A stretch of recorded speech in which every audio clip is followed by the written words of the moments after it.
I do have a message I want to share, but since we're winding down the sharing, I have a sharing I want to share before the message. But a lot of you know that Adela is homeschooling all 4 kids, and I'm sort of the principal. She's the teacher. And I had a job for a while as substitute teacher, but then I got fired. Because when Adela came home and said, "You can't do 2nd grade English, right?" So she fired me. And of course that trickled down to the other kids, so now they haven't been compromised like Teddy was, but I did find something else to replace that. Next time I had a hole in the schedule, I took Teddy and Life out back and I said, okay, we'll do excavator school, because I know how to run an excavator. I can't put sentences together very well. So I stacked up a little pile of firewood, and we have about a 10,000-pound excavator, and but still looked kind of big to him, you know. And I said, okay, here's your job. Here's how the levers work. I want a nice, safe, big, flat area. It's like, pick those pieces of firewood up one at a time and make a new pile over here. And then pretty soon, boy, they're really getting the hang of it. And, you know, I mean, my personal grief is that kind of led to me actually grooming him. I'm like, boy, this guy's going to be, in fact, we even got a pocket knife for him that says "the boss," because I would joke with my crew. I know you guys are out there somewhere, some of you, but here's the boss. Here comes Teddy. He was always keeping people in line and keeping track of who was coming and going, and that's why I knew how to find that wrench Martin Weddle needed and stuff, even though my place is a big mess. So anyway, it was he really liked, as good as he really was thanks to Adela at academics, he really liked equipment and being hands-on stuff. And one of the last things he did, Bob Ross needed to borrow that excavator just the other day, and Teddy, and of course they were homeschooling, so Teddy got to get out of homeschooling. Teddy, can you go to the truck barn and bring that excavator over for Bob? And he's like, man, can't I ever? That's my job. Forget this Latin and English and stuff. I want to go do that.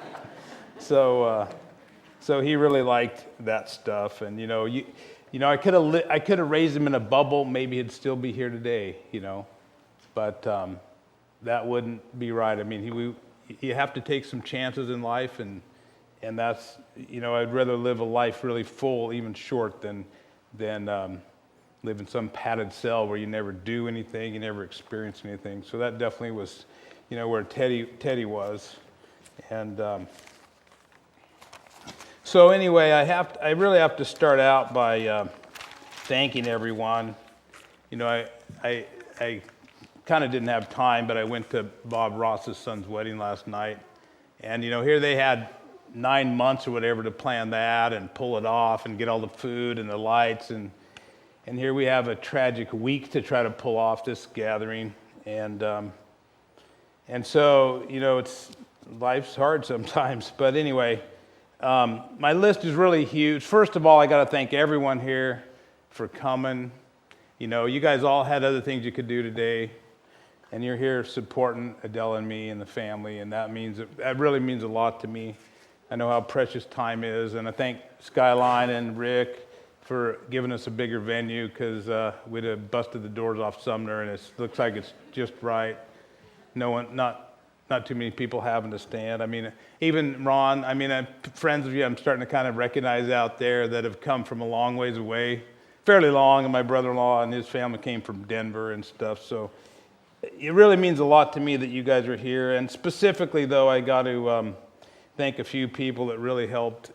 You know, Bob and Annette have been caretakers of a little cemetery right near their farm, and I did some hazard trees for them the other day that are staged up to become fish logs in a creek, and he lined us up on a grave site, helped me dig the hole the other day.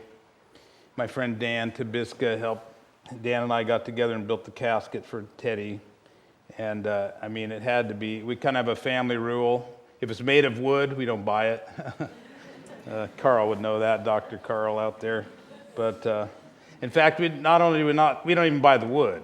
We find a tree, we cut the tree, we saw it in the lumber, then we build something. And so even in tragedy, it was actually kind of healing for me to get together with Dan, and my shop was such a mess I couldn't have pulled it off anyway. So there's so many people. My sister Carla got together with Judy Harkle Road and whoever else, so many of you others were involved. And Glenn, since he's a BLM manager, he's like cracks the whip and puts the manager hat on and starts calling people. And pretty soon they're just, you guys are all out there. You got together and you helped really rally together to pull off in 1 week what it took Ross's, well, he wasn't involved, what it took Ross's daughter-in-law's family. I'm just joking. That's kind of an inside joke, but it's 9 months to do. And Sumner Community Church folks, the neighbors out in Sumner, and the first responders from Sumner, and they're back there. I see them now. They couldn't see over the heads, but people who shared the tragedy and helped us, deal with it, and so many people. So anyway, if I missed anyone, please forgive me, but I really am grateful, really, truly grateful. And most of all, I'm grateful for my mom, because when I was 5 years old, she had a Christmas tree, and she was putting it up, and she put a star on top, and I asked her, why are you doing that? And she said, well, she told me the whole story. The wise men, that stands for the wise men trying to find Jesus. And I've been a believer since I was 5 because of that one story. And of course, 51 years later, of growing in belief that God has something good going on. And you can look around the news and there's plenty of bad, but that I believe in the end, eventually it's all going to make sense, and there's going to be most of mankind will be amazed at how much sense it ends up making. So, the question at a time like this is always, why do bad things happen to good people? And truly, I don't claim to be good. I appreciate Nick's comments and stuff, but Jesus said, there's no one good but God, and I believe that. I try to live for Him, so any good you see in me is really Jesus living in me. I'm not taking credit for being good. I'm not taking credit for Teddy being good, but why do bad things happen to, quote, good people? And it's really pretty simple. It goes clear back to the beginning. Adam and Eve ate the wrong tree. God gave them a choice, and they ate the wrong tree. They ate from the wrong tree. They didn't eat the tree, of course, but they ate the fruit of the tree. I probably would have sawed it into lumber, which probably would be just as bad as eating the fruit, but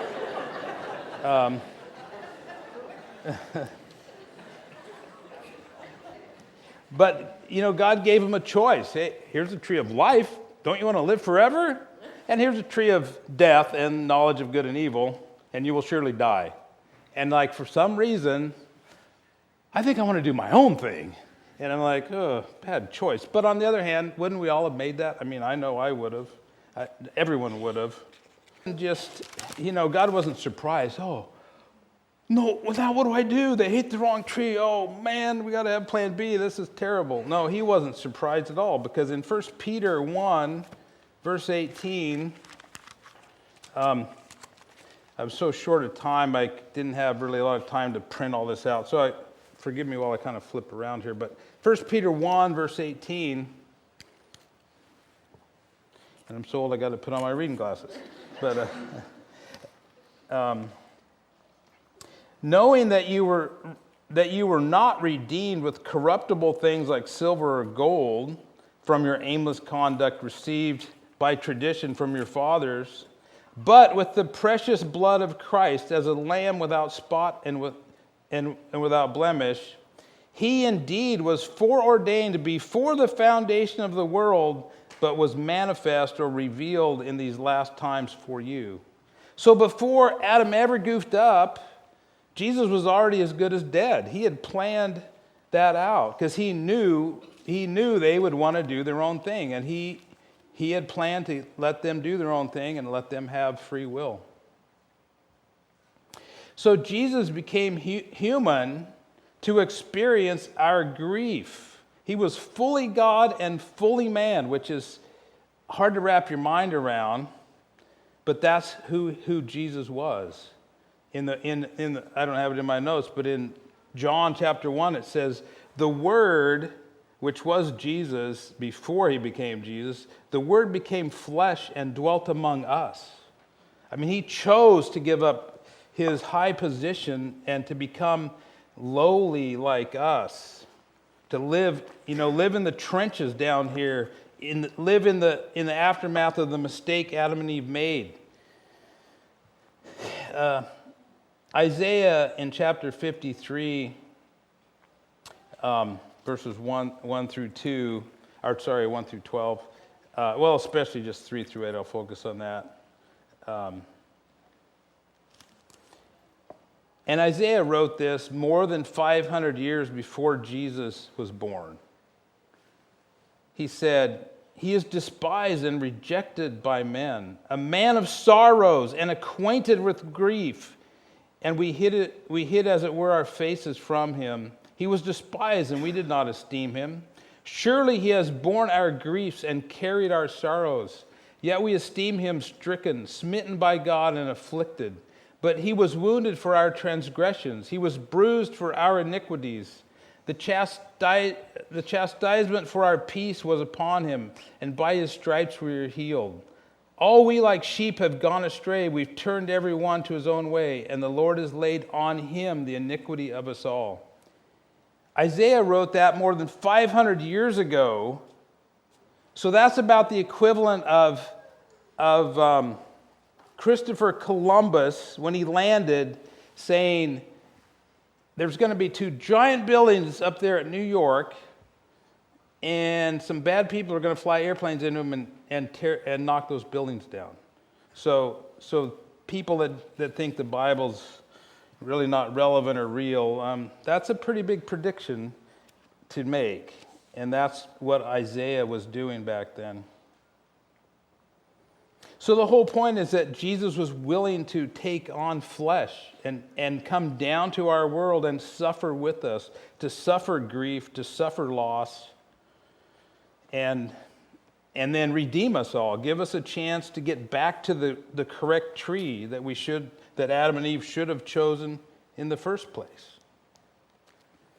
Ecclesiastes 12:7 talks about the body returning to the dust and the spirit returning to God who gave it. And in James 2, verse 26, for the body without the spirit is dead, and then he's comparing this to faith. So faith without works is dead also.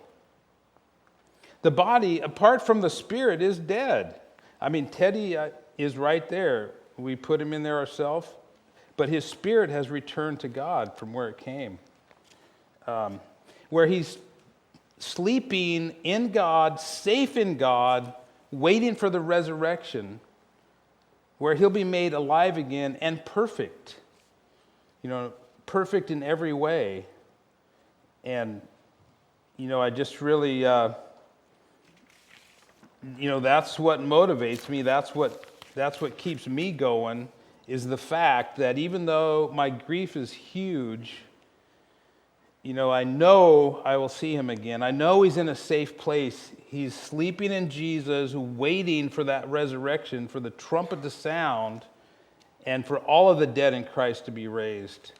In Matthew 29:24,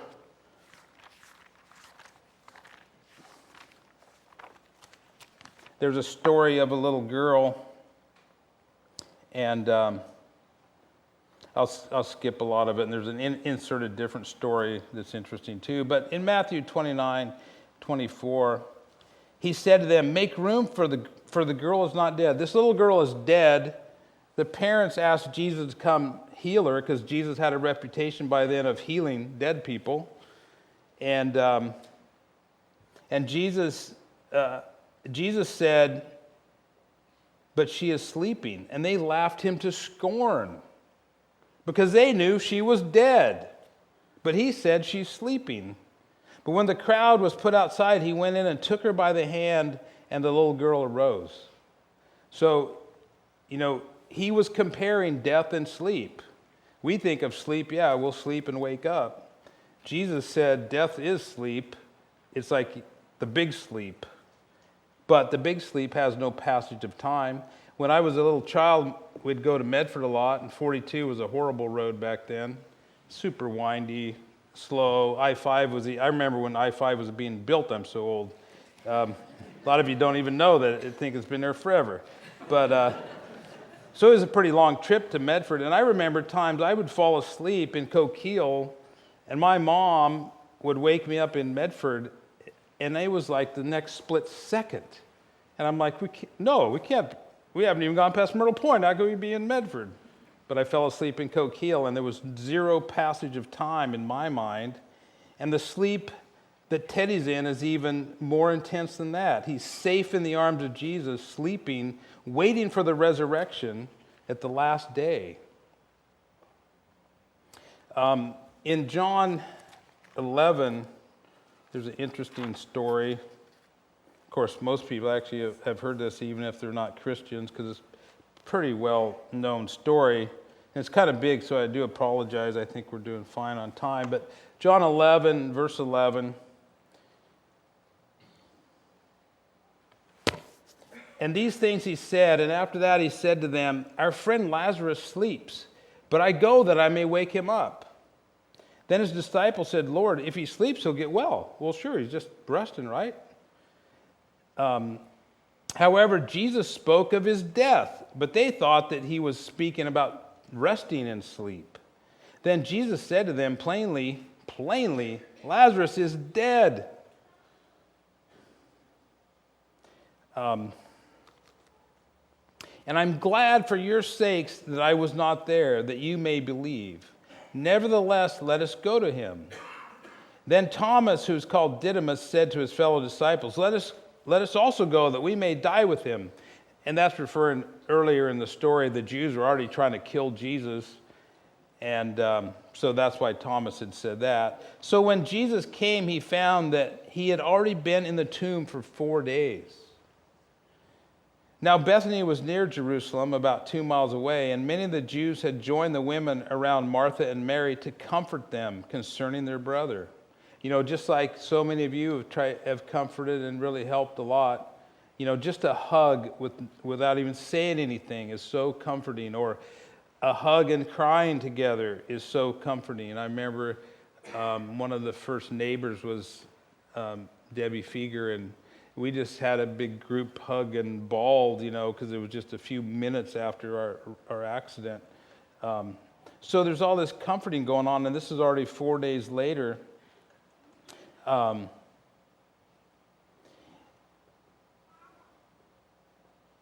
then Martha, as soon as she heard that Jesus was coming, went and met him, but Mary was sitting in the house. Then Martha said to Jesus, "Lord, if you had been here, my brother would not have died."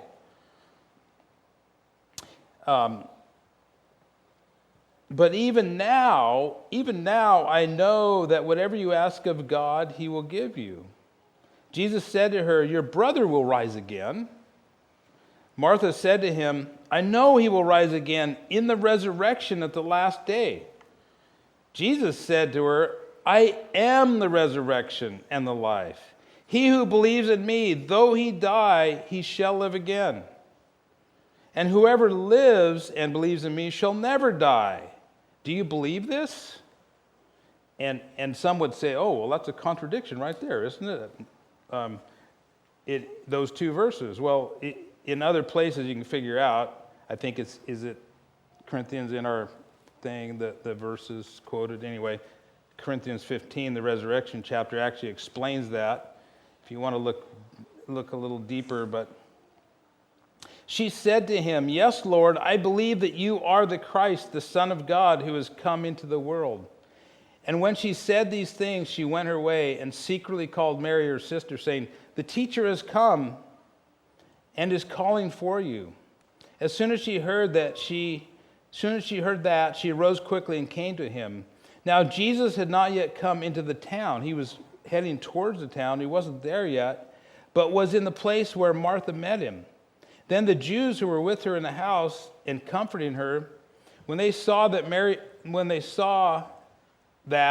rose up quickly and went out, following her, saying, "She is going to the tomb to weep there."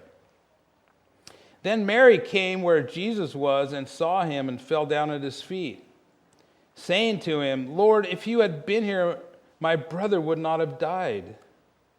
Therefore, when Jesus saw her weeping and the Jews who came with her weeping, he groaned in his spirit and was troubled.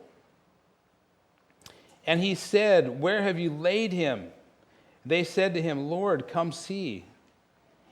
And at that time, Jesus wept. He was torn up with the emotion of his friends. He was one of us. He was bearing our grief, just like so many of you have wept. Jesus wept because his friend Lazarus was dead, and his sisters were there weeping. And the emotion, it just proves to me that Jesus was walking with us. He came down in the trenches. He's shared our grief this last week or 10 days or whatever many days it's been. And that's the God we serve, a God who's willing to share in our deepest sorrow. Then the Jews said, "See how he loved him?" I mean, it was evident to everyone around. Man, he really loved this guy. And earlier it talks about how close they were, what great friends they were. It wasn't just some other guy. It was like one of his closest friends. And some of them said, "Could not this man who have opened the eyes of the blind also have kept this man from dying?" Then Jesus, again groaning in himself, came to the tomb. It was a cave, and the stone lay against it. Jesus said, "Take away the stone." Martha, the sister of him who was dead, said to him, "Lord, by this time there's a stench, for he's been dead for 4 days." Jesus said to her, "Did I not say to you that if you would believe, you would see the glory of God?" Then they took away the stone from the place where the dead man was lying, and Jesus lifted up his eyes and said, "Father, I thank you that you have heard me, and I know that you always hear me, but because of the people who are standing by, I say this, that they may believe that you sent me." Now when he had said these things, he cried out with a loud voice, "Lazarus, come forth!" And he who had died came out bound hand and foot with grave cloths on his, and his face was wrapped with a cloth. Jesus said to them, "Loose him and let him go." I think he waited on purpose to know there was no doubt that he was the resurrection. If it was, a few hours, maybe the guy had just passed out, wasn't feeling good. He had waited so long that there was a stench in the tomb, and he waited that long to prove the point that he is the resurrection. It's beyond hope without Jesus. That's the point he was trying to prove. Hebrews 11:6 is one of my favorite verses I have memorized, but it says, "But without faith it is impossible to please him," capital H, him, "because he who," now I go trying to quote it exactly and I'm messing it up. "Because he who comes to God must first believe that he is," and that's pretty obvious. If you're an atheist, you can't have, there's no sense continuing if you don't believe that he is, "and that he rewards those who diligently seek him." Sometimes we go through life and faith is really easy. Oh man, things are going great. Work's going great. IFPL levels 1. For those that know what that means. Unlike this summer where we're always shut down, and Teddy's prayer at Bible study or children's church the other day. Sometimes life's really easy. And sometimes life's really hard. And my friend Randy, I don't know if he's out there. Oh, there he is. Just came back from a fire at Unity, near Unity, Oregon, and it was called the El Dorado Fire. And I asked him at work the other day, I said, why'd they name it that? I mean, El Dorado is like gold country, and I know there's some gold up in that country, but, you know, I did a job for Forest Service clear down in California, and it was in the El Dorado National Forest, and I know Oregon didn't have an El Dorado National Forest, but he told me about the ditch they dug to mine some gold. They manually dug a 135-mile ditch to transfer water, which probably didn't make the fish happy. Good thing all you fish bios weren't there, like, oh, what are you doing? Fish need water. 135-mile ditch carved through the mountains to get water to a place where there was some gold, but they couldn't extract it without water. And, you know, so gold is like, I mean, kind of the standard, really, of money. And, you know, I mean, how do you rate? I mean, I own a little bit. It's right there on my finger. That's about all. I had a few little flakes in a bottle. I put that in the casket with Teddy to remind us of a few times we panned gold together. But, you know, gold's pretty valuable. And obviously, the extents people go to get it. And in 1 Peter 1, verse 6, in this, I'm kind of breaking into the thought here, but in this you greatly rejoice, though now for a little while, if need be, you have been grieved by various trials. Well, believe me, I've been grieved the other day. I mean, I've been through a lot of stuff. Some of you know me well enough to know that. I mean, just as a timber faller that's still upright and not pushing up daisies myself, and those in that industry know how dangerous that could be, and many other close scrapes with death. And, you know, I mean, this is the hardest thing I've ever had to endure. You know, where my legs felt like lead for the first couple days. I could hardly walk. You know, someone said, oh, you know, one day at a time. I'm like, no, it's 1 second at a time. It's one breath at a time, where you have to, most of the time I never have to think about breathing, but a few days ago I had to think about breathing. I'm like, I'd be finding myself gasping because I hadn't breathed. And so when he's talking about grievous trials, I mean, I've had plenty, but nothing like this.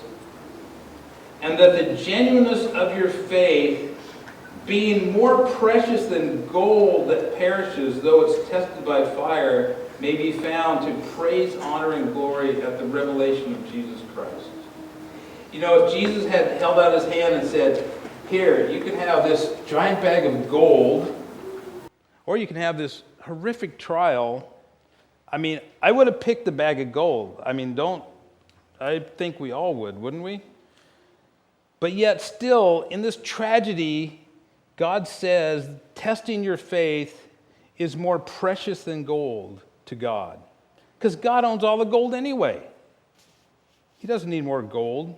He wants people like Teddy who loved him, who trusted him.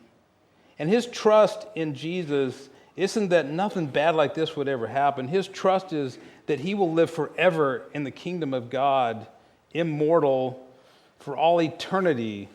So the time I'm missing with Teddy now is just between September 4th and probably when I die. And then after that, Teddy will be my right-hand man forever. And that's my hope. That's why I can stand up here and say this when a few days ago I could barely walk. I could barely crawl. You know, I cried more in those first 3 days probably than in my entire life.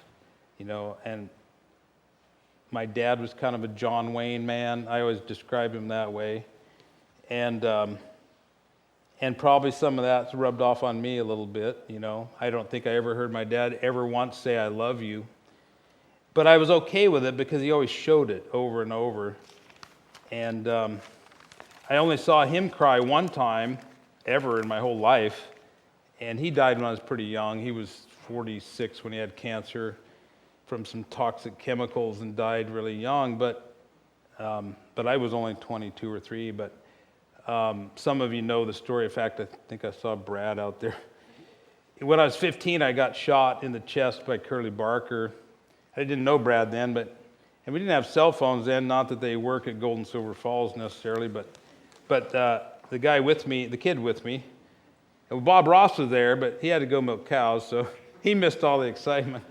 But the other guy with me ran down and ran into Brad, and Brad gave him a ride to a landline, which is the only phones there were back then. But at least you didn't have to hand crank them still. And he shot me through the chest point blank. And so when I made it to the hospital, barely alive, my mom and dad showed up right around then. And I remember my dad reaching down and holding my hand and just bawling, and I always was impressed by that.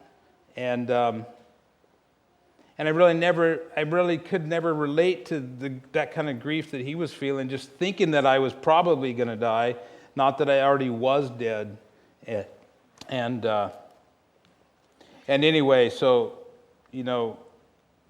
loss is horrific, but God has a huge plan that is going to blow everyone's mind when it's done. Because like I told Chris the other day, I had a little meeting with Chris at the funeral home, and I told him, it's like, my understanding of the Bible is God set it all up.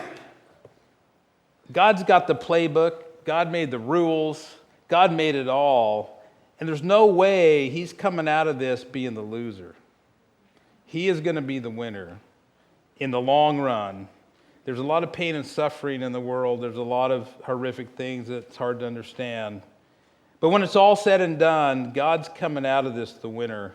And the evil one, the black horseman of Revelation that trampled my son and trampled my heart the other day, he's the loser. And he may feel like he's got some victories, but it's only a matter of time, and Teddy will be alive again, and the world's going to be a better place.